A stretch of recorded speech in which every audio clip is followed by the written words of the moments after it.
to start? Yeah, we're started. All right, cool. Hey everybody, we just want to take a couple minutes to talk to you about what we're expecting during Lent. My name is David. I'm the pastor of Restoration.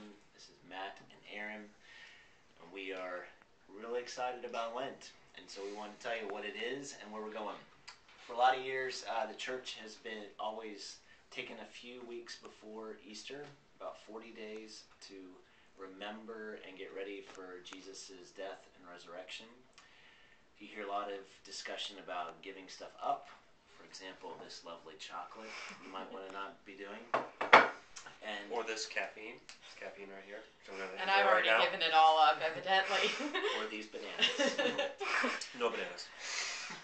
So,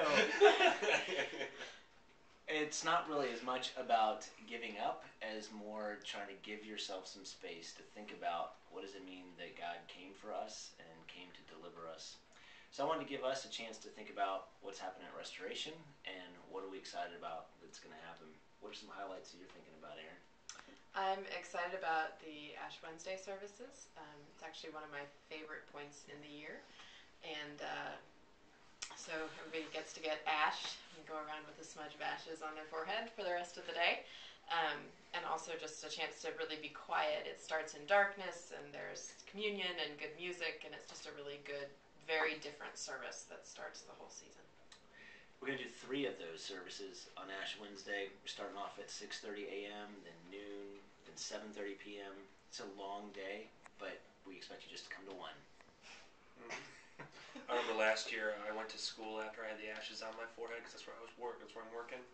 And everybody looked at me kind of funny, but they all had their beads the day before, so it worked out just fine. That's actually awesome. You could take your Mardi Gras beads off as you come into the church for Ash Wednesday and then get all ashed up. Or you could put them on the priest as you get the ashes. Okay. Make sure you bring your Mardi Gras beads. Yeah. And then we'll be doing about a 5 or 6 week series thinking about the people who were at the cross when Jesus was crucified. So there's some very vivid characters that occur at the end of Matthew. And we want to spend some time with each of these men. There's 4 men and a woman that we're going to look at. And I'm really excited about what was going on in them. One of the things that we believe and we're aware of is that Jesus was fully in control of that whole time. And he was choosing the events that were happening to him. But these folks had a good part. We see ourselves in them sometimes. Sometimes we say, I hope I never do that. And I see myself doing that sometimes. And it's a chance for us to let them lead us into a place where we recognize the places that we need to be delivered and rescued from. So that'll be a good series. Looking forward to it. Do you have any special music that we're doing? Special music? Well, we're definitely not doing any hallelujahs. I don't know. I'm thinking of this whole time as a chance for us to look at our frailty and see his strength in our weakness. And so it's a neat time as we think of Jesus fasting for 40 days. As he gets hungrier and hungrier, and that hunger just grows and grows. I hope that some of that idea can come through in some of the music we sing. In the midst of it, we're going to have a cool thing. We're going to ordain Erin to the presbyterate, and she will become a priest and celebrating at the Lord's table. We've been waiting for this for a long time. That's an exciting moment in the midst of Lent. We'll probably say an alleluia at that service. I think so. Take a little throw me fly off.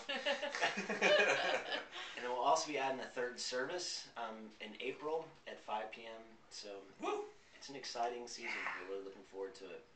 We'll probably do something else when we get close to Holy Week, but that week we want to very intentionally remember all the different steps that Jesus took towards the cross. And there's a service almost every day of that week. We'll be living at the church. All right, anything else you want to encourage people to do? Say? I think small groups are a really good place to be intentional about walking into Lent. So whether you talk about whether you want to give something up or take something on or not do any of those, but it's really important and I think a lot more beneficial to be doing that in community instead of just on your own. So if you're in a small group, it's a great place to talk about what Lent means for you and get a little support as you go through chocolate withdrawal. That's great. Have a holy Lent. We'll talk to you soon. Bye.